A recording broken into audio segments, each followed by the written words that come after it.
Yo, setelah teaser trailer dari Supergirl kita kedatangan lagi sneak peek teaser dari Street Fighter. Jujur awal-awal gue nggak terlalu antusias dengan ini karena emang gue lebih ke kayak skeptis karena emang Street Fighter ini udah pernah dibikin kalau nggak salah di tahun 1994. Oke, gue cukup suka kayak aneh kayak gitu tapi nggak yang berkesan banget tapi dibikin lagi di sini seolah-olah mau ngikutin Mortal Kombat dan sebagainya gitu kayak gue pertamanya pesimis gitu tapi sebelum gue ngelihat beberapa footage first look-nya gitu ya, wow, Andrew Koji ya, jadi dia juga orang Jepang juga kan karena ini memang Street Fighter kan memang berasal dari Jepang kan, diciptakan di tahun 1987. Gue ingat banget pertama kali main ya di Ding Dong ya. Buat teman-teman anak-anak lama, siapa sih ini yang umur-umurnya sama kayak gue gitu ya, 90 awal, pasti udah kenal banget sama Street Fighter. Tapi ada yang ngikutin banget, ada yang enggak. Nah, gue tuh versi yang enggak ngikutin banget sampai ke PS enggak. Jadi gue dulu enaknya tuh pakai koin. Waduh, ke gue merinding.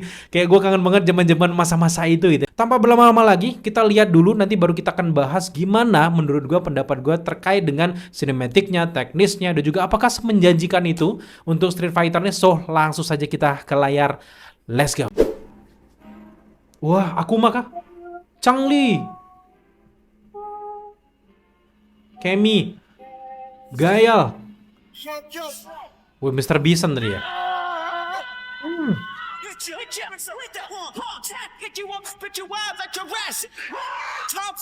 Ryu.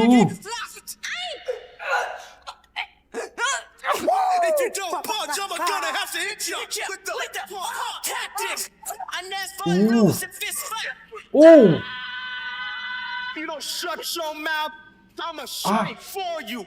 Anjir, dia pakai ngeluarin jurus apinya nggak tuh ya? Hadouken ya kalau nggak salah ya, Hadouken. You win. Ah, ih, merinding ya. Kok keren.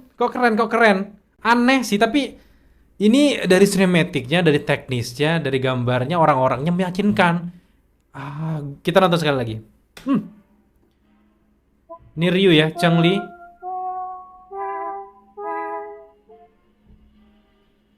Gayal. Ih, gayanya itu, aduh, gue kangen banget. Oh.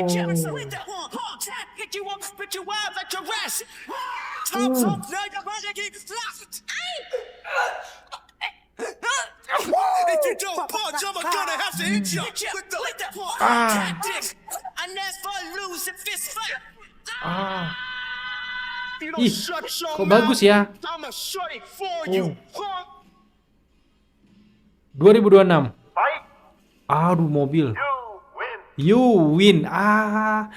Merinding banget. Gue pengen punya mesin dingdong sendiri juga taruh di belakang gitu ya, mesin dingdong. Aduh, gue kangen banget era-era itu. Masih bocil-bocil pulang dari ngaji gitu ya, main dingdong, terus dijewer sama emak gitu ya. Tapi di sini menarik banget. Lagi-lagi di sini gue senang ini ya, beberapa cast Andrew Koji itu bakal jadi Ryu ya. Jadi dia dari pemeran utama karena wajar karena dia orang Jepang gitu. Karena ini kan yang bikin orang Jepang juga gitu ya. Dan ini bener-bener kayak game Street Fighter tuh kan melejitnya tuh awal-awal kalau nggak salah tahun 1991 ya. Justru melejitnya menurut gue di dingdong ya daripada di kayak konsol-konsol kayak gitu karena emang di zaman itu dingdong atau arcade itu yang paling the best pada masanya gitu. PS orang belum mampu beli apalagi kita orang Indonesia tuh cuma orang-orang kaya doang yang mampu beli PS1 dan sebagainya zaman dulu ya dingdong gitu. Nintendo ya zaman awal-awal gitu. Jadi ya ini menarik banget Andrew Keji. Kemudian yang menarik juga di sini kalian kaget nggak? Itu ada Jason Momoa. Ternyata berperan sebagai Blanca. Ini kan hulknya Brazil kan. Ini makhluk hijaunya Brazil. Sebenarnya dia manusia, tapi dia kena radiasi kayak gitu. Ini juga villain yang cukup kuat ya kalau kita berhadapan sama gue make sayangnya gue sih cupu sih ya. Oke, gue kalau nggak pakai Ken ya Ryu gitu ya. Jadi kayak nggak banyak yang lain gitu. Jadi gue nggak terlalu explore karena gue bukan gamers guys. Jadi kayak gue tuh main tapi nggak yang ngikutin banget nerd gitu nggak gitu. Buat teman-teman yang mungkin apa bang Street Fighter anak-anak ya, Gen Alpha mungkin yang nggak kenal ini bapaknya game combat kalian gitu. Kalau nggak ada Street Fighter mustahil kayak gitu ya kayak ada Mortal Kombat itu yang bisa sekeren itu sekarang udah Tekken terus apa lagi tuh pokoknya ini tuh bapaknya game combat. Jadi kalau gini suhunya. Jadi ketika dia dibikin film, wow. Dan ya jujur karena memang Mortal Kombat duluan gitu dan sukses duluan, baru lahirlah film live actionnya di remake, diadaptasi lagi gitu. Jadi oke, agak sedikit ketinggalan, tapi ini suhu sih, ini legend sih menurut gue. Dan tetap Ryu sama Ken kayaknya akan dipanggil sama Chun-Li lagi untuk kayak ke sebuah combat kayak gitu, pertarungan, dan ini bakal dijebak gitu karena emang latar waktunya kalau nggak salah di tahun 1993 kan. Dan gue seneng banget pemilihan castnya, ternyata bagus banget, termasuk juga dengan Noah ya. Noah ini sebagai Ken Master juga ternyata kayak otot-otot muscle-nya tuh kayak wah pas banget gitu.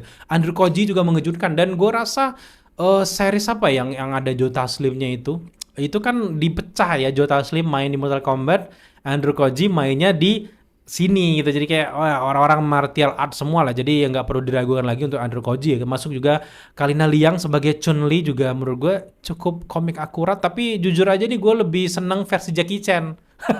Kalau kalian ingat yang meme-meme itu ya, bertebaran Jackie Chan sebagai Chun-Li, itu cocok. Kemudian juga di sini sebenarnya bukan cuman artis martial art aja, karena ini yang menarik tuh macam-macam. Ada kayak Jason Momoa yang bintang-bintang terkenal gitu, justru di make up kayak gitu jadi kita nggak tahu kalau itu dia gitu. Termasuk juga di sini ada penyanyi kayak 50 Cent, ada martial art, ada termasuk juga ada orang-orang Smackdown gitu ya, bintang Smackdown Roman ada di sana. Macam-macam di sini, dan gue seneng keanehannya ini tuh, kayak filmnya aneh kayaknya tapi kayaknya menarik banget, full action gitu. Gue seneng banget film-film yang full action, dan ini menghibur sih jelas. Kalau teman-teman mungkin pengen lihat gambaran nih gimana, kalian nonton yang versi 1994 itu juga sebenarnya ya cukup aneh, tapi kalau kalian nonton sekarang masih cukup relate gitu. Jadi menarik banget, dan sejauh ini kita belum bisa tahu ini ceritanya apa, tapi yang jelas kayaknya villain utamanya Mr. ini ya, Mr. Bison ini. Mr. Bison ini kayaknya dia menjadi villain utama yang dijebak gitu, karena emang nanti Ryu dan Ken akan dijebak ke masa lalunya, ketemu sama musuh-musuh masa lalunya, dan dia berantem. Tapi sayangnya memang di sini nggak ada kayak Ryu ngeluarin jurus api kayak gitu. Oh, gue pengen itu sebenarnya di ending keluarin jurus api gitu. Wah, itu lebih keren lagi gitu. Dan ya, itu saja pendapat gue terkait dengan reaction dari Street Fighter ini. Nggak banyak yang bahas juga, lebih ke lihat mirip nggak, banding-bandingin sama gamenya ya, dibandingkan kita lihat gimana sinematiknya gitu. Dan kita tunggu aja bagaimana nanti ketika perilisan teaser trailer, karena ini baru sneak peek, baru kayak ngintip-ngintip sedikit gitu. Jadi nantikan terus, nanti kalau udah keluar teaser trailer kita bakal reaction lagi. Jadi buat teman-teman semuanya yang datang sini tapi lupa subscribe, ayo bantu kita dengan cara subscribe, like, comment, dan share supaya kita semangat untuk bikin video terus gitu. So, thank you buat teman-teman udah menyaksikan reaction ini sampai detik ini. Sampai jumpa di video reaction selanjutnya.